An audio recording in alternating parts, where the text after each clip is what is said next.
Hi to all viewers. My name is Anastasia. I'm filling in for Nadia today on her channel, Cup of Life. And today we have a repeat person we're talking to, Val. Val had a near-death experience in his 30s from a cardiac arrest, which is very unusual. And Nadia already interviewed him in Russian, but we do have a lot of English-speaking viewers as well. And so we would like to repeat that story in English because it's a very compelling story. So Val, welcome. Thank you again. Thank you. Thank you for having me. Thank you for taking out the time in your busy schedule with your family and all that's going on with you. So we'll just kind of go through your story in English. Yes. Okay? Thank you. So let's start by having a little bit of background. Okay. Are you from? Your family? What do you do? Yeah. So I'm originally from Ukraine, and I was born in a village. Grew up there up until the age of 14 before we moved to US. Lived in almost like on a farm-like kind of lifestyle. Until age 14. Until age 14, yep. We had a big forest across from where we lived, and just the childhood was very... That sounds magical. Just like very magical, just like your property here. Yeah. So we enjoyed a lot of outdoor activities and just... Very healthy too. Yeah. Healthy start to your life. Yeah. So it was great. And then 14, we moved to US with parents. Why? And everybody was moving back then. Were you refugees from the Soviet communists or another reason? Well, it was it was based on what do you call it? So you're gonna have to cut this, Andre. Asylum? По беженцу, how do you say that? Anyway. Refugees. Refugees, Mm-hmm. right.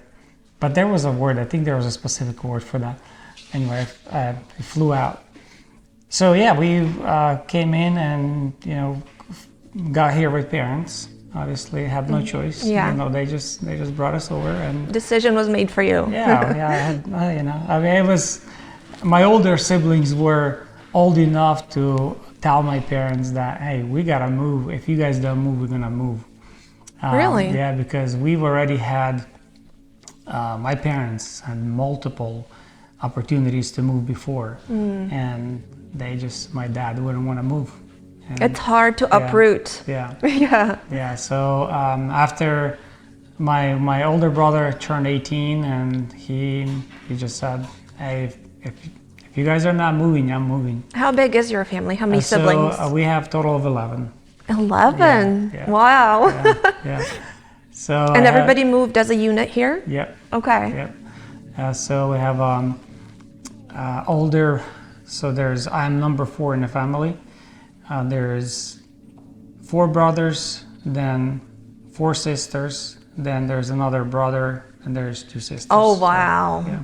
Are you all still close? Yeah. We all are. Local or all over the U.S.? Majority of us are, we moved to Washington State, so that's where I grew up until... Same here. Which part? Vancouver, Washington. Okay, yeah. So and then in 2012, I moved to North Carolina. And that was your independent adult decision? Yeah, okay. Yeah. And then my other sister moved with her family, then my brother moved, and another sister moved. Okay. So there's few of us here, majority are still on the West Coast, yeah. And you said you're still close. Yeah. So it's a good support system. We are. For whenever things happen. Yeah. That's good. Yeah, for sure. Okay.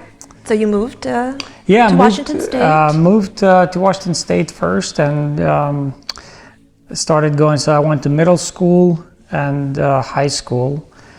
Met my high school sweetheart there and got actually married to her. Is she American or also Slavic? She's from Moldova. Okay. Yeah. Okay. So she's, we went to same church, and then we also went to story. we went to same high school and middle school then high school.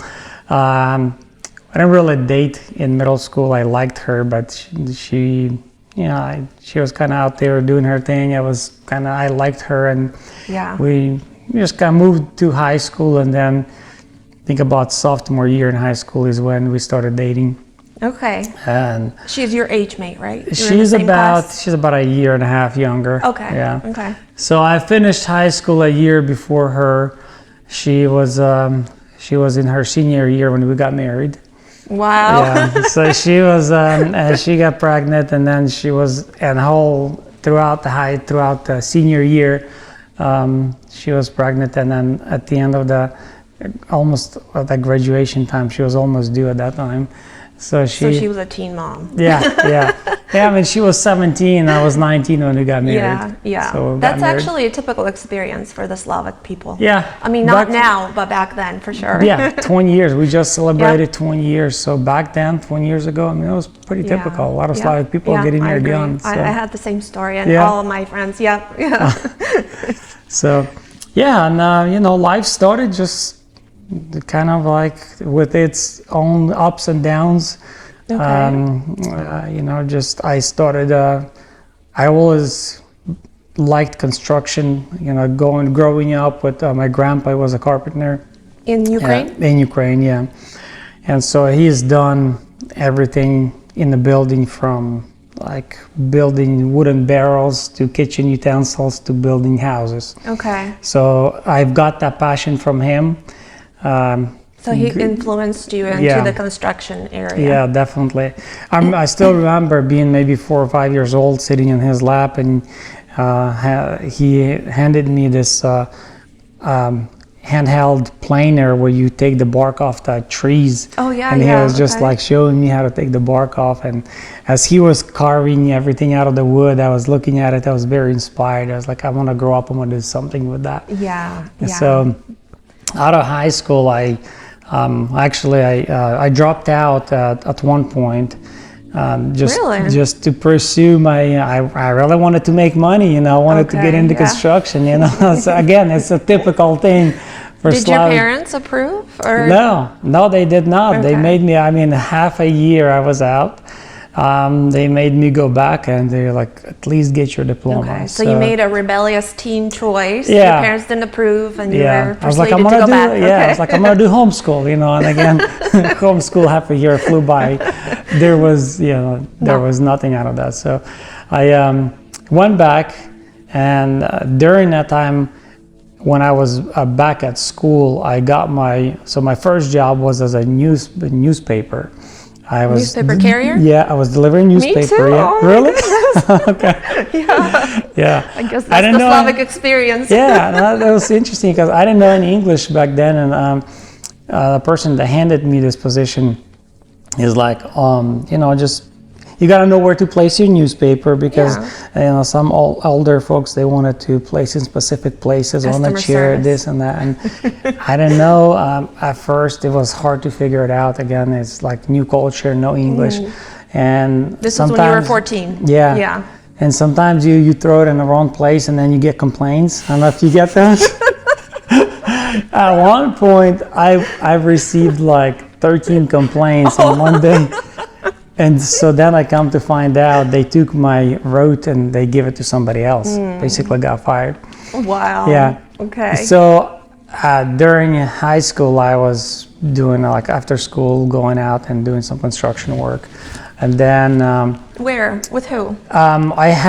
So my brother, he was older, and so he got into doing flooring. He was laying down linoleum. So you're working with your brother. So I was going out with him and helping him out on the weekends. So it was all and after under school. the table, not official employment. I'm thinking, how's a teen employed in construction? Okay. Yeah, then when I turned legal age, I think it was, I don't know, old enough to be working at the grocery store. Went to do my, again, very, very little English.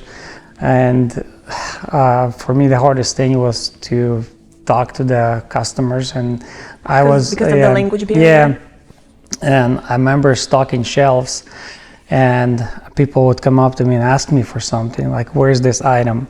And I've learned few phrases, so I would go in and say, "Let me go and ask the front." So I've learned that phrase. By the time I get by the time I get to the front, I forget what they were asking me for.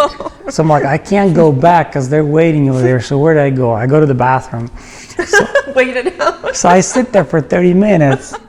I come back around. I'm like, hopefully they're not tripping on my cart because it was right there in the hallway I was stocking the shelves.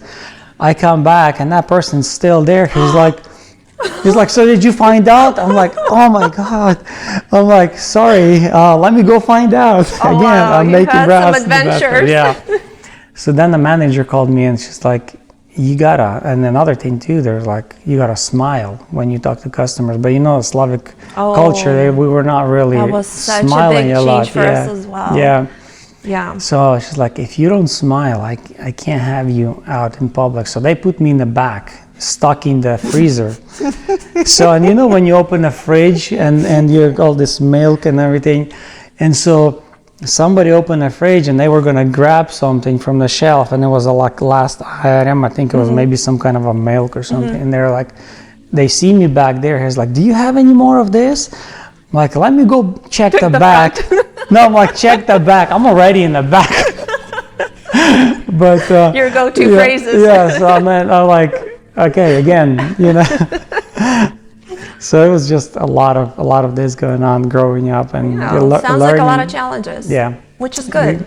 Getting through the language For barrier in the formative years. Yeah, but I was very eager to learn. I was very ambitious.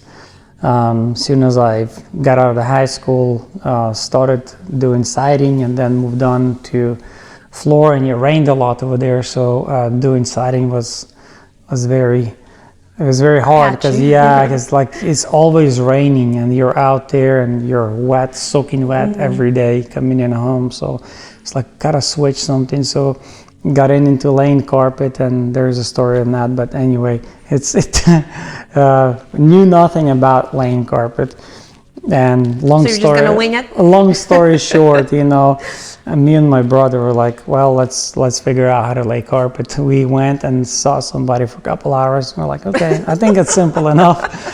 So we went, and my brother had a friend who was working at a flooring store at that time, and he was, because of those connections, we were able to get a carpet job. So we load up this giant roll of carpet in a van. We're driving on the freeway, doors open in the back, and it didn't fit. It didn't fit, yeah. And we're just rolling. We're like looking at each other. We're like, we have no idea what we're doing, and we're like, we're gonna do it, and we have no idea what we're doing. That's what I love about the Slavic spirit. Yeah. It doesn't matter. We'll figure it out.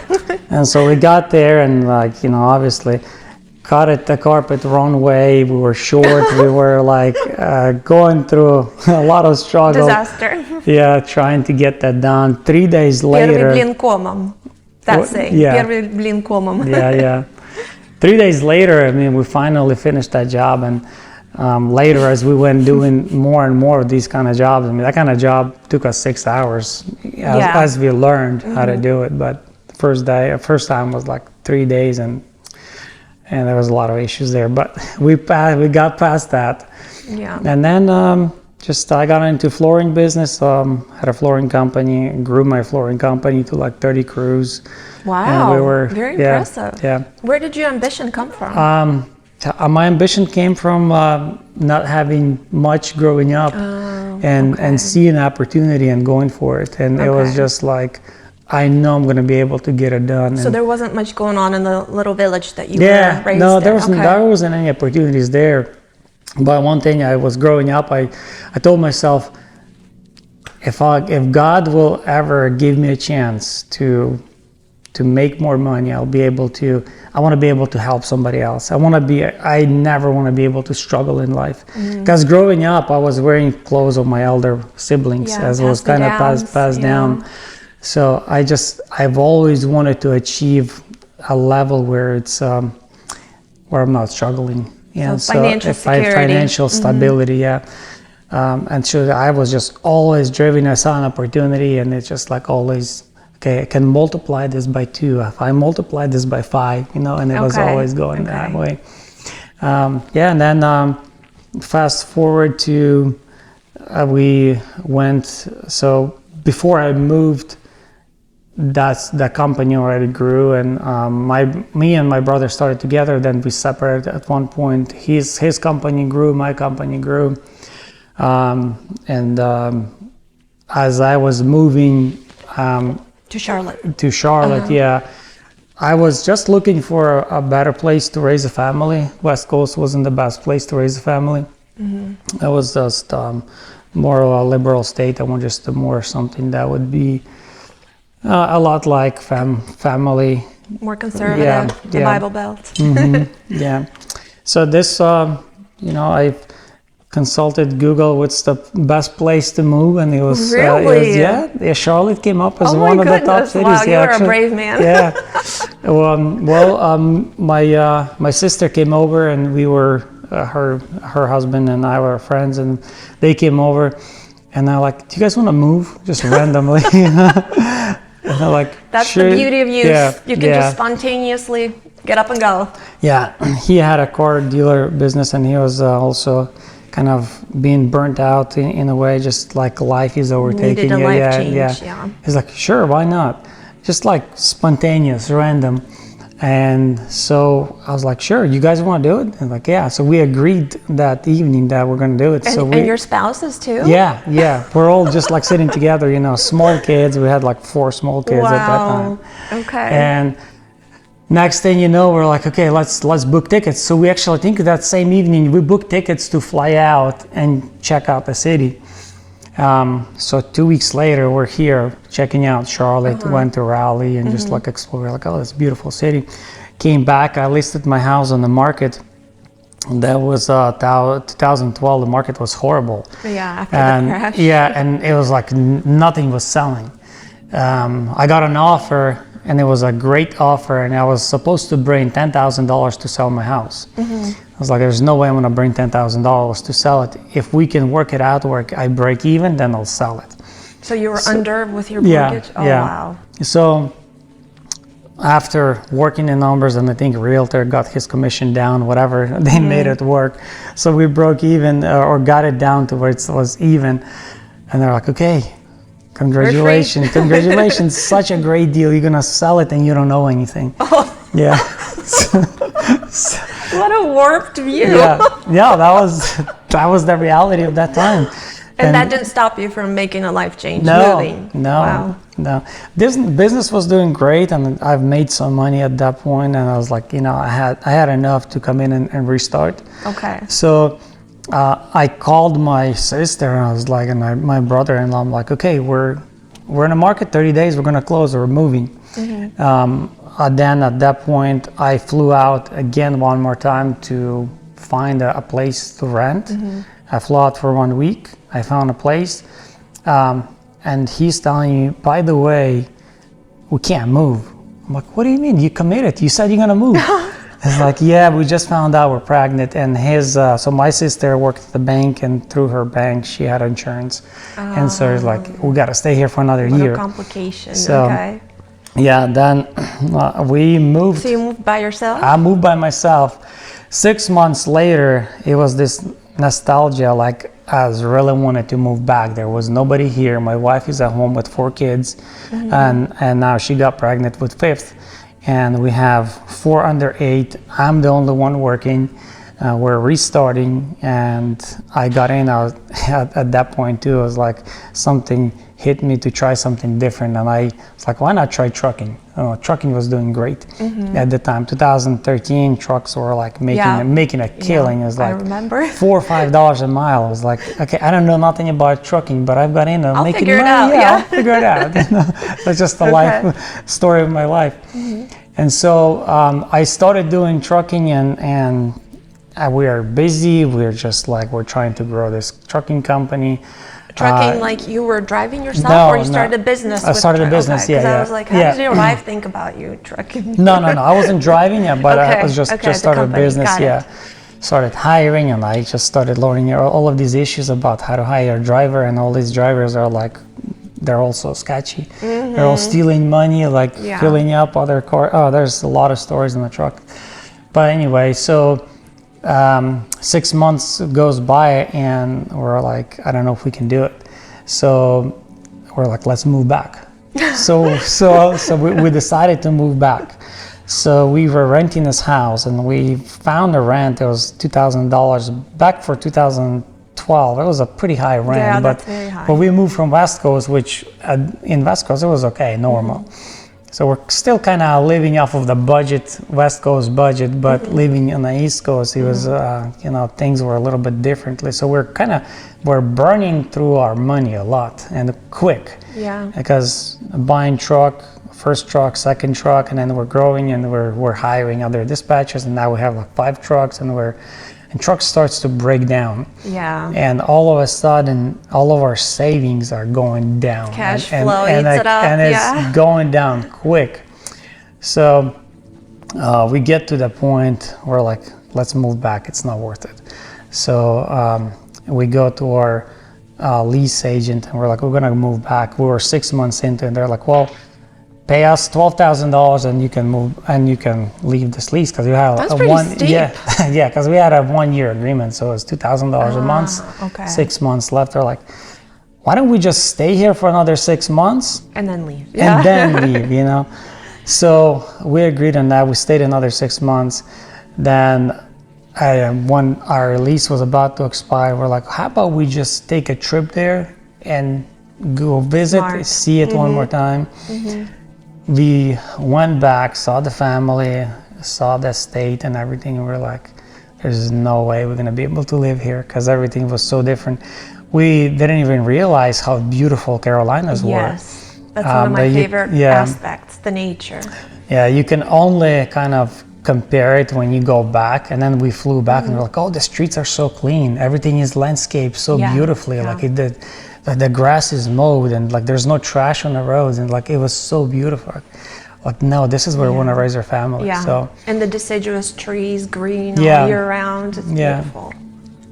Yeah, then fast forward to 2013 and 14, we're still in trucking. Things are still going down, and all of a sudden the trucks are breaking down. We have no money now. We burned through all of our cash. Now we're selling our cars to try to repair the trucks. Oh no. And I sold my truck. I had an F-350 lifted like this. This baby was beautiful. Like, it was a nice truck. It was putting a lot of money into it. I'm selling it to putting into trucking. I went and I traded for a Prius. And so I was like, it was such a reality check. Step down. Yeah. And then we had a GL 450, and that was my wife's car. All of a sudden, I'm selling her car to be putting into truck, and then we're like, no, this is not gonna work. And we got to a point where we burned through everything. We had nothing else left. We couldn't pay our mortgage. 8 months into our mortgage, we're not making our mortgage anymore. And we are receiving bank notices for foreclosure. Oh wow, that must have been scary. Yeah. So especially it was with little kids, the uncertainty. Yeah. So we went from like being fully confident, fully stable, fully just like, life is great, to completely taking it downhill so fast before we could even realize we were down. And here I am, like, down, depressed, laying in my bed, can't get out of my bed, just like laying there, and I'm like, I don't know how I'm gonna get out of this. Just like, I have no desire for nothing at this point. We already parked our trucks. We had some leases from on the bank. Bank is already coming over, picking up our trucks, and I'm just like, I don't know what I'm gonna do. Dead end. Yeah, dead end. So at that point, I got a call. It's beginning of, I think, 2015 now. Got a call from one of my siblings, and I got this bad news. Like, somebody's on the other line saying my mom got an accident. Your mom? Yeah. Wow. And I was like, what? Not that, my mom got an accident, and I don't even know. So in addition to everything that's going on in your personal life, your mom gets into an accident. Were you close to her? Yeah. Okay. Yeah, definitely. And so that was such a shocker. And I knew I had to fly there, but I had no money to buy a ticket. And one of my siblings bought a ticket for me, and so I remember flying in there and seeing my mom just laying back unconscious. She was in a coma? She was in a coma, yeah. Oh, wow. And my mom was just laying there unconscious, and she was in a coma for 40 days. Are you serious? yeah. What kind of accident was it? So she was going through an intersection and she was T-boned in a door. So they had to completely cut the car in half to pull her out. Jaws of life. Yeah. Okay. And so here she is laying with all broken bones, broken ribs, internal organs, everything messed up. I can't imagine. Yeah. I was there for a week and there was no signs of life in her. So I got back and I was like, okay, my mom has no signs of life and here I am, I still have life in me. So I still have a chance to make a difference. Oh, that's interesting. Yeah. Instead of being brought down, you used it like a motivation. I was like, okay. I have life. You know, when you're at the end of life, then that's it. You finally rest. you have nothing else that you can do. You're just done. But as long as I have breath in my lungs, I can still do something. It can make a difference. That's such a great outlook. And so then I just went back to what I knew. I was like, I know how to do floors.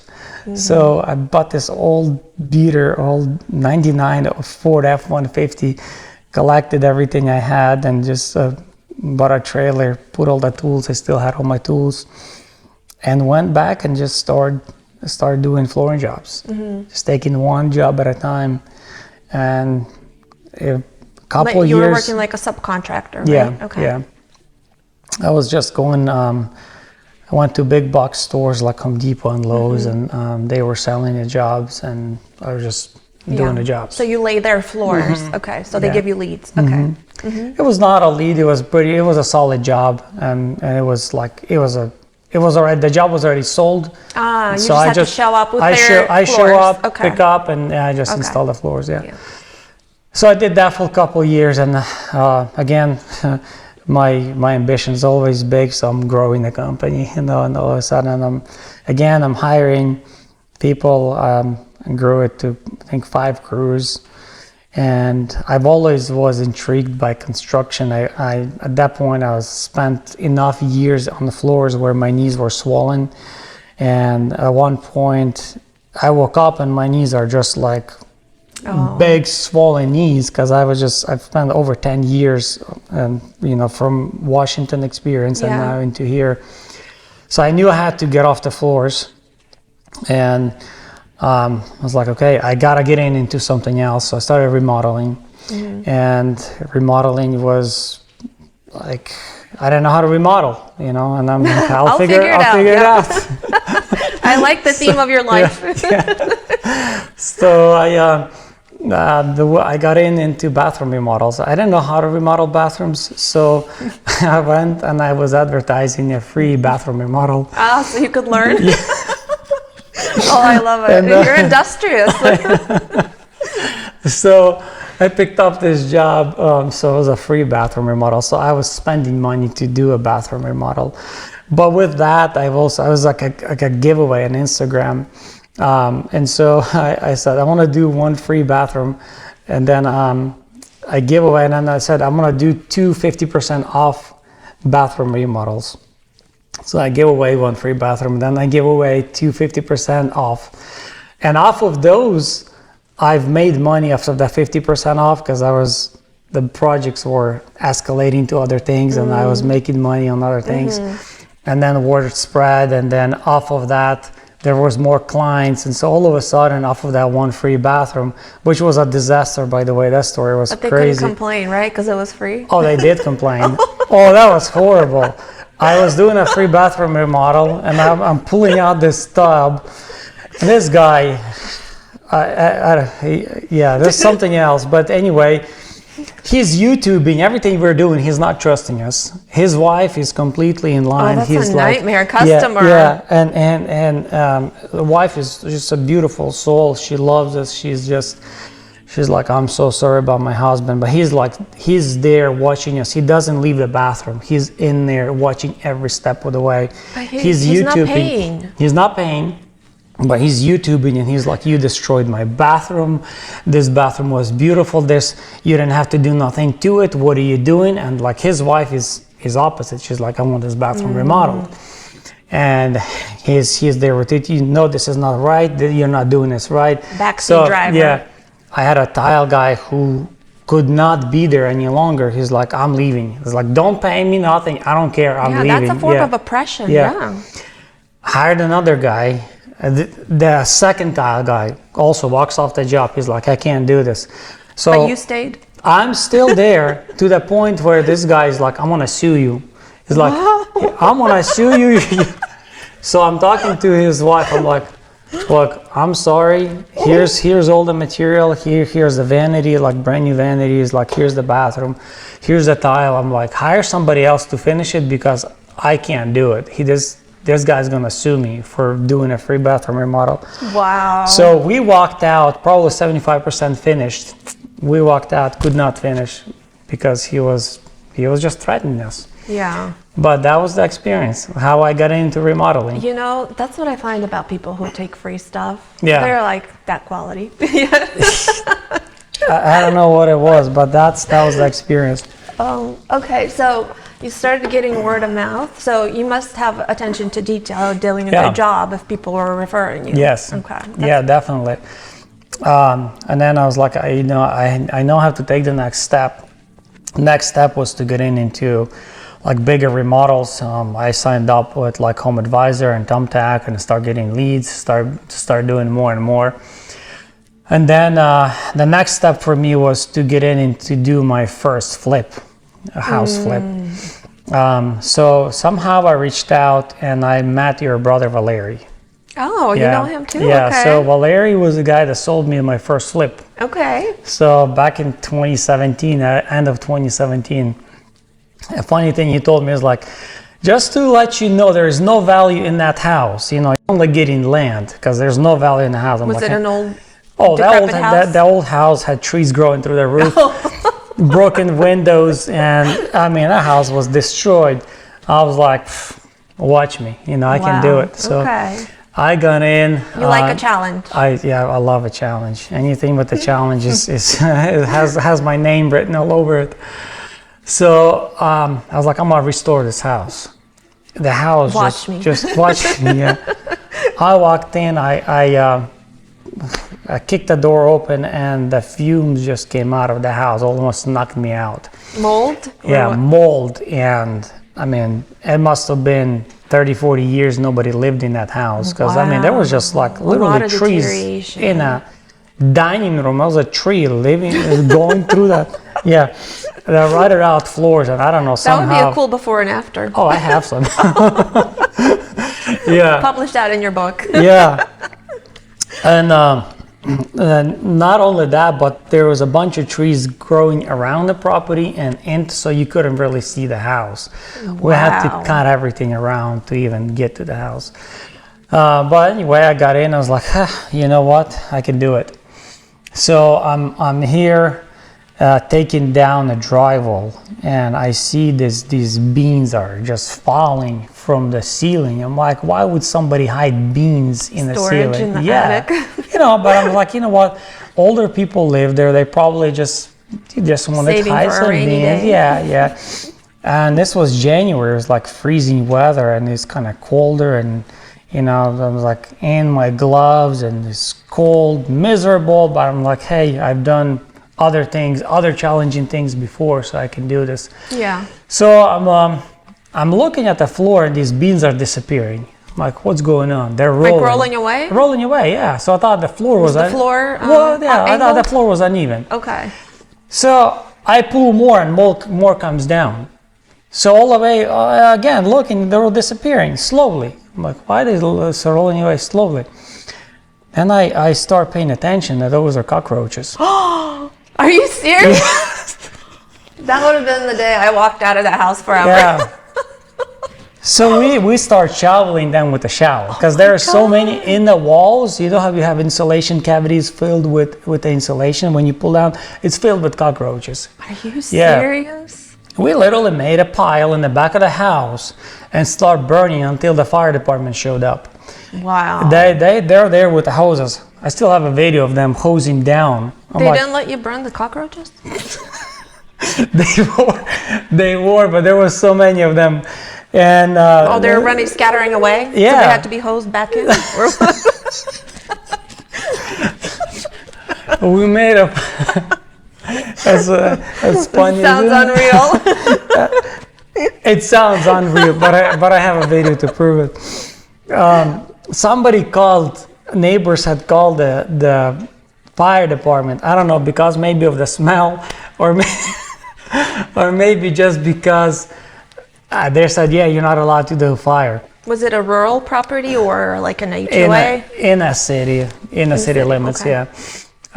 But anyway, that was such a horrific Wait, experience. how did you feel in the moment when you were battling cockroaches? Oh my God! Did you want to walk away? I wanted to walk away, but I already started. I'm not gonna back out. So here I am. I ended up taking pretty much everything down to the subfloor. I'm rebuilding the walls. I reframed the house. I reframed the roof. Everything got ready. I'm ready for inspections. I called the inspector. He comes out and he says, "Where's your permit?" Setback. Yeah. I was like, "Oh, you need a permit?" It's like, "Yeah, you need a permit." It's like, but I'm like, "But it's my house." He's like, "Yeah, but you still need a permit." I'm like, "Really? Wow, my house. I can do it." So I found out. He's like, "Yeah, you go get a permit." So like, okay, I go to the county. I'm like, "I'm here to get a permit." I'm like, "Okay, who's your GC?" Like, "Oh, you need a GC." He's like, "Okay, let me go talk to some people. Let me get a GC." I start calling around. Nobody wants to lend me their license. Yeah, it's a liability. Yeah. I called my cousin. He was my last hope. I know he has a South Carolina license because this was a South Carolina house. He's like, "I would lend you, but I'm currently going through a lawsuit because of similar experience. I lended somebody a license." That's why people are hesitant. Yeah. So I was like, okay, I can do this. I'm gonna do it myself. So while remodeling that house, I'm still doing flooring jobs through the week. And then evenings and weekends, I'm spending there working and learning the license. 8 months later. Wow. 8 months later, I finally Did you take a sleep? test. I don't know. There wasn't much sleep. It was a lot of stress. Wow. Okay. Hey, long story short, 8 months later, I get my license and finished the house, sold that property, and that was the beginning of construction. Okay. And then that was in 2017. End of 2017, beginning of 2018. From there, started buying more properties, remodeling, and then I think like end of 2018, I started building Okay. new construction, getting into new construction. First build, second build, then at one point partnered up with another guy, which that went downhill quick. But Bad partner? it was a good partner at the beginning, and then it turned out to be more of a selfish act from a guy who always wanted more, and our vision was different for what we wanted for the company. But at that time, we grew a company. We started building, and we built 2022, 2023. We're building 100 houses a year. What? Yeah. That's crazy. Yeah, so that was like right after the COVID rush. Yeah. When the interest Yeah, rates yeah, were yeah. like at 3%, I remember. Yeah. So during Okay. COVID, we're building. you were building during yes, COVID? during COVID, we're building like 100 houses. What about all of the supply backlogs? And We were everything? building cookie cutters, and okay. it was like we just basic bare minimum stuff, Okay. and they were selling like, quick. Okay. They that's were selling cool. before we were even listing. Before we listed, they were already sold. Because we had a big shift of population Yeah. down here as well Yeah. from the north and everything. Yeah. Yeah, it was such a hot rush. I didn't know your company was that huge. Yeah, Wow. yeah. Okay. Yeah, and then at that time, sitting in that time and realizing we have everything, everything I've ever dreamed of, I've had everything at that moment. I already built a beautiful house. Personally for yourself? Yeah, personal house. I have 5 kids. I have a family. Business is doing great. Everything is doing just wonderful, financially stable. Yeah. You're on the pinnacle of your life. Yeah. And sitting out at the back porch with my wife one evening, I'm finding myself being unhappy with life. And I'm just like, what is the purpose of life? You know, okay. because I've so had before everything. you were busy achieving, struggling to get Yeah. where you want to. And then Yeah. when you got there, the Yeah. question popped up. Okay. When I got there, I was like, what is the purpose of life? Because at this point, I'm depressed. I have everything and I'm not happy. Okay. And so at that point, I was like, I gotta give myself to a new challenge. You thought that was the issue? Yeah. Okay. Well, I was like, what is it? What am I searching for? Because I've already achieved what about everything. family? Raising I have a family? family. Well, I have family. I have kids. Everything's going well, but it You was felt like just there's something weird. more I felt missing. like there was something more. And you at know? this point, you were in the faith, right? You were Yeah. a believer? Yes. Okay. Yeah, I'm Christian. You know, I attend church. I probably didn't know God as much as I know Him now.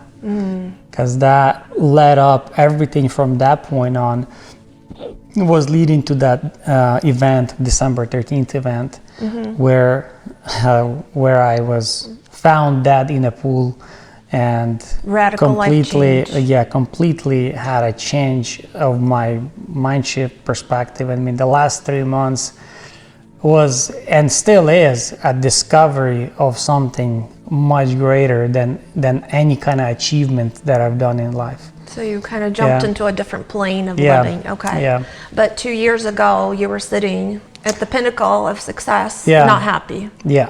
And then what did you decide? So I decided, what is the next challenge? I wanted to get into some type of a physical sport. I was also physically maybe not very fit at that point. I was sitting at 207 pounds.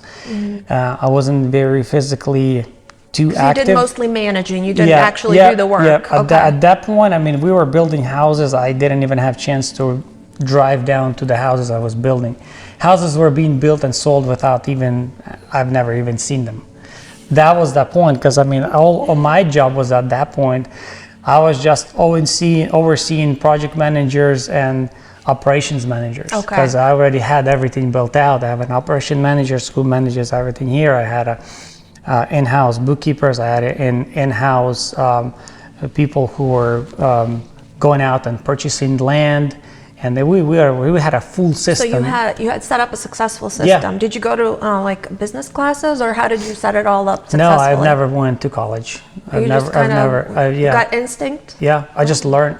I don't know how, but I grew companies before, so I knew in order to multiply, you have to grow. There's obviously a lot of pain comes with growth as you're coming through. That's a different topic, but I've learned, pains, growing pains. So I've learned how to overcome those and getting to a point where systems help you grow companies. And so I've got into that where I was just managing a system. Okay.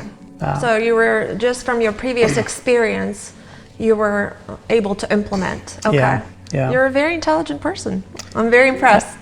I Most people don't go know. to a 4-year degree to do this. I think just highly driven personality can get you there as well. Yeah. Well, drive is important too, but also intelligence, like putting the pieces together. Yeah, I listen to a lot of books. I don't really like to read a lot of books, but I listen to a lot of books on business and self-development. The last 2 years, I've been working on myself a lot and just learning. I like to learn just at my own pace and just finding material that resonates with me, and that's how I learn. So I think sometimes you don't need college. There's just, you can learn a lot. There's a growing trend of that school of thought, Yeah. But anyway, so I got into sport, and how I got into that, I was searching for some kind of challenge. I Googled it again, and so Google comes in handy. Google is your advisor in life. A triathlon came up, and I didn't know anything about triathlon, but I said, hey, looks challenging enough, let me try it. I went on Facebook Marketplace, and I needed a bike. It was a triathlon, so I needed a tri bike. I went and I found a bike And I Is it tri bike? It's A special kind it's a of bike? specialty bike, yeah. Okay. It's like a speed bike. It's it has like it's got the arrows. You're gotta be sitting in a certain position, and so it's a bike. It's an aerodynamic bike, and Okay. it's a very light bike. I mean, 8 to 10 pounds is the weight of the bike, and it's very fast. And so I went and found a bike, met with this guy. He turned out to be a triathlon coach, and he was selling his old version bike. And so at this point I already signed up for a race Without even without having any knowledge. I love your life philosophy. Yeah, I've always just kind of done that. Shoot first, think later. Yeah, I've always just like, I'm gonna set a goal and then use momentum to get me there. And it's like, I've used this analogy as like, if a car has no brakes and you take it downhill, it's gonna go downhill fast and it's gonna make it uphill about halfway, and then you only need to push it about halfway to that hill to get it over the edge. Almost there. Yeah. So that's what I did. I signed up, and I'm like, I'm gonna use momentum, and I'm just okay, what do I do next? Okay, I gotta get the bike. Okay, I got the bike. What's next? I gotta learn about what the sport is. So I'm meeting this guy. He's triathlon coach. I'm like, hey, can you train me? How random is that? Yeah. And he's like, no. He's like, when is your race? I'm like, in 3 months. You have any experience? No. He's like, okay, you're gonna fail. I'm like, okay, watch me. Oh, so, okay. Anytime anybody ever told me you can't do it, through something rises up in you. Like they say, through hell and hot water, I'll do it. Okay. So again, 3 months later, I proved him wrong. I finished the triathlon. Again, there's a lot of details that goes into that. I don't think we have time for that, but finished my first triathlon. I was like, okay, what's next? What's the bigger challenge? Because this seems good, but I need to set myself a bigger goal. So searched it up. There was this race called Ultraman, and Ultraman is a 321 mile race. So you've got to be kidding me. Yeah. Like, so all at once or in stages? It's a 3-day race. Oh, okay. It's a 6.2 mile of swimming. It's 261 miles of bike riding and 52 miles of running. Wow. So I was like, okay, that sounds big enough. So it's a year out. I go ahead and sign up. So I signed up for that race, and then I'm like, I'm gonna train to it. Mm-hmm. So to train to it, I'm signing up for other races, and I'm signing up for half Ironmans. So the first race I did is a half Ironman. It's 70.3 miles, and that includes 1.2 miles of swimming, 56 miles of biking, and 13 point some of running. So I'm signing up for more of half Ironmans, and then completing those, I'm signing up for some marathons as well, just to get myself trained up to that.